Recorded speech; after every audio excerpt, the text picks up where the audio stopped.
The call came in at 12:47 a.m., buried beneath layers of static that made it sound older than the radio itself. Dispatch said a Louisiana state trooper had gone silent near mile marker 143 on Highway 61, a stretch of road most officers hated working alone. The highway cut through miles of swamp where the trees leaned inward, and the water sat black and still, hiding whatever lived beneath its surface. Trooper Evan Brassard acknowledged the call, though unease had already settled into his chest. Radios failed out there. People did too.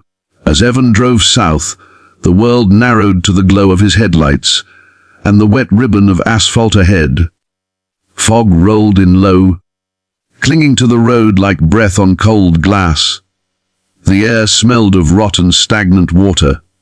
In his side mirror, red and blue lights bounced off the trees, making them appear to move, as if the swamp itself were pacing him. He told himself it was just fatigue, just another long shift, but his grip tightened on the steering wheel all the same. Mile marker 143 appeared suddenly, half swallowed by vines and mist. The cruiser sat just beyond it, angled awkwardly on the shoulder. Its lights were still flashing, painting the fog in frantic bursts of color. The driver's door hung open. The engine was running. Evan pulled in behind it and stepped out, his boots sinking slightly into the damp ground. He called out, his voice sounding thin and small as it vanished into the trees. No answer came back. He approached the cruiser slowly. Inside, the radio hissed with a steady, nervous static. A paper coffee cup had tipped over on the dashboard, leaving a dark stain that was still wet. The citation pad lay open on the seat, pen resting where it had been dropped. The last line ended in a jagged scratch, the handwriting breaking off mid-word. Evan swallowed hard. Troopers didn't abandon scenes like this. Not without a reason. The fog thickened as he circled the vehicle. His flashlight beam cut through it in short, useless bursts, revealing nothing but trunks, moss, and shadows that refused to stay still. That was when the radio crackled. Not his, this one. The abandoned cruiser's radio spat out a voice so faint he almost missed it. "Unit 103, do you copy?" Evan froze. He recognized the voice immediately. Trooper Landry, the man who had been assigned this sector. Evan grabbed the mic, his heart hammering. He called Landry's name, demanded his location, asked if he was injured. The reply came after a long pause, the words stretched and distorted. "Still close," the voice said. Don't let it see you." The transmission dissolved into static, followed by a low sound that made Evan's skin crawl. It might have been breathing. It might have been something else entirely. Against every instinct screaming at him to stay on the road, Evan followed the sound into the swamp. Each step off the asphalt felt like crossing a line he wouldn't be able to step back over. The ground softened under his boots, the water seeping in around the soles. He found Landry's hat floating in a patch of still water, the badge clipped neatly inside as if placed there on purpose. Nearby, the mud was scarred by deep, uneven impressions, wide and dragging, circling back toward the road. The flashlight flickered. Darkness pressed in. Evan's radio crackled again, this time alive with voices that overlapped and blurred together. Fragments of old calls, cries for help, names spoken by people long dead. His chest tightened as he realized the impressions in the mud weren't random. They formed a slow loop, a boundary. Something had been taken, and something else had been left behind to warn anyone who came looking. The cruiser's lights suddenly went dark. Silence fell so heavy it hurt his ears. Evan stood frozen, breath fogging the air, listening. Footsteps sounded behind him, wet and deliberate. stopping just close enough that he could feel warmth at his back. He turned, flashlight shaking in his hand, but the beam showed only empty fog and crooked trees. Then a voice spoke beside his ear, clear and calm. The radio call came through just after 2 a.m., slicing through the quiet of the station like a blade. It wasn't routed through dispatch, didn't carry a call sign, and didn't follow protocol. It was simply a voice, strained, urgent, and unmistakably afraid. "State Trooper, please, I need help." Trooper Marcus LeBlanc sat up straighter in his chair, every nerve firing at once. The voice sounded young, male, and close to panic. Before Marcus could respond, the transmission cut to static. Marcus tried to hail dispatch, but they had no record of the call. No active incidents, no officers in distress. Still, the voice lingered in his head, raw and real enough that ignoring it felt wrong. Against procedure, he logged his cruiser out and traced the signal to a back road skirting the edge of the Atchafalaya Basin. It was an area locals avoided at night. Too many dead ends, too much swamp, too much history soaked into the mud.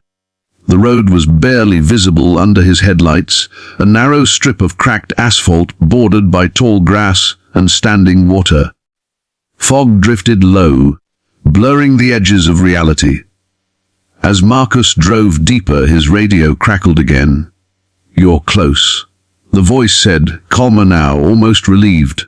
"Don't turn around." Marcus asked for a location, a badge number, anything. The reply came softly, distorted. "I already tried that. It didn't help." The signal led him to a clearing where the road ended abruptly, swallowed by trees. Marcus parked and stepped out, the night pressing in on him from all sides. The smell of damp earth and decay hung heavy in the air. His flashlight swept across the ground, catching on something metallic half buried in the mud. A state trooper badge, old, scratched. The name etched into it was unfamiliar, worn down by time. The radio hissed again, closer now. "I never left," the voice whispered. Marcus felt his pulse spike. He demanded to know where the officer was, whether he was injured. Silence followed, thick and suffocating. Then the flashlight flickered, and for a split second, Marcus saw movement between the trees. A shape that looked almost human but wrong in its stillness, as if it were waiting to be noticed. Suddenly, the radio came alive with overlapping transmissions. Voices cried out over one another. Officers calling for backup, dispatchers repeating codes, screams abruptly cut short. Marcus clutched the radio, realizing with dawning horror that these weren't live calls. They were echoes. Old distress calls that had never been answered, replaying themselves in the same place they'd first been lost. The fog tightened around him, and the temperature dropped sharply. Marcus backed toward his cruiser, but the clearing seemed to stretch, the distance growing with every step. His radio crackled once more, the original voice now steady, resigned. "It keeps us here," it said. "Every call answered brings another witness." Marcus felt something brush past him, cold and heavy, like water moving against his legs. He spun around, flashlight beam shaking, but saw only fog and the faint outlines of trees. Then he noticed the ground beneath his boots, deep impressions forming slowly in the mud, as if something unseen were circling him, marking the boundary he wasn't meant to cross. He reached his cruiser at last and slammed the door shut, heart pounding. The engine roared to life, headlights cutting through the fog. As he sped away, the radio screamed with static, then fell silent. When he finally reached cell range, Marcus called dispatch again. They insisted no such call had ever existed. No missing officers, no unresolved incidents in that area. The next morning, Marcus filed a report anyway. It was quietly dismissed, archived under equipment malfunction and fatigue. But weeks later, while reviewing old records out of stubborn curiosity, Marcus found something that made his blood run cold. Decades earlier, a trooper had vanished in the Atchafalaya Basin after reporting strange radio interference and an unseen presence. His final transmission ended mid-sentence. No body was ever recovered. The transport should have been routine. Trooper Daniel Thibodeaux had done it hundreds of times. Pick up a suspect from a small parish jail, drive the long, quiet highway back toward Baton Rouge, paperwork waiting at the end. The man in the back seat was silent, hands cuffed behind him, head lowered so his face stayed hidden in shadow. Arrested for trespassing near an old plantation deep in the bayou. He hadn't resisted, hadn't spoken, hadn't even asked where he was being taken. That alone unsettled Daniel more than any shouting ever could. The night pressed in as Daniel drove, swamp water glimmering faintly beyond the road. Spanish moss swayed in the headlights like slow, moving figures. The radio played low, a country station fading in and out with the signal. Every few miles, Daniel glanced in the rearview mirror. The prisoner never moved. He sat unnaturally still, as if breathing were optional. At one point, Daniel caught his own reflection instead and felt a flash of relief he didn't fully understand. Somewhere near a stretch of road locals called Devil's Bend, the temperature inside the cruiser dropped sharply. Daniel rubbed his arms, checking the vents, but the air conditioning wasn't on. A soft sound came from the back seat then, a whisper so faint it barely registered. Daniel asked if the prisoner needed something. No response.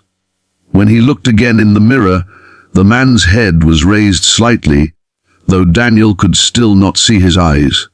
The radio crackled without warning. Not dispatch, just static, followed by a brief, distorted phrase that sounded like a name. Daniel's name. He reached to adjust the volume, his pulse quickening. The whisper came again, closer this time, right behind his ear. You shouldn't have stopped there. Daniel slammed the brakes, heart pounding, and spun around with his flashlight trained on the back seat. It was empty. The handcuffs lay neatly on the seat, still locked. No broken restraints, no open doors. The cage between the front and back was intact, bolts tight, metal unmarred. Daniel stepped out into the night, shouting commands that echoed uselessly into the swamp. His boots sank into wet earth as he circled the cruiser, flashlight beams slicing through fog that hadn't been there moments before. There were no footprints, no disturbed brush. It was as if the man had never existed. Daniel called for backup, his voice shaking despite every effort to stay calm. Dispatch acknowledged, but their questions only deepened the fear knotting in his chest. They had no record of a prisoner matching the description. No trespassing arrest, no pickup logged from the parish jail. Daniel insisted he'd signed the transfer papers himself. Dispatch asked him to remain at the scene. While he waited, the radio began to whisper again. Not words exactly, but fragments of sound that felt intentional.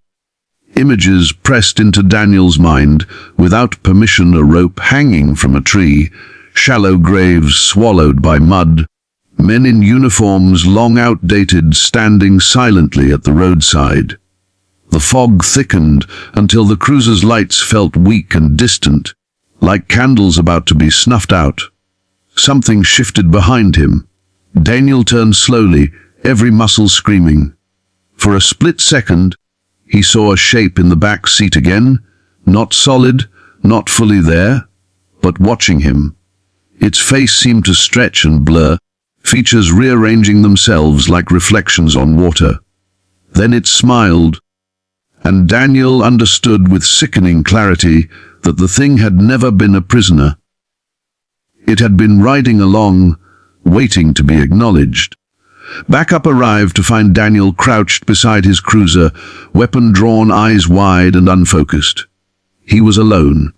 No sign of a second person. The handcuffs were gone. The back seat was empty and cold to the touch. The report that followed was quietly buried, chalked up to stress and exhaustion.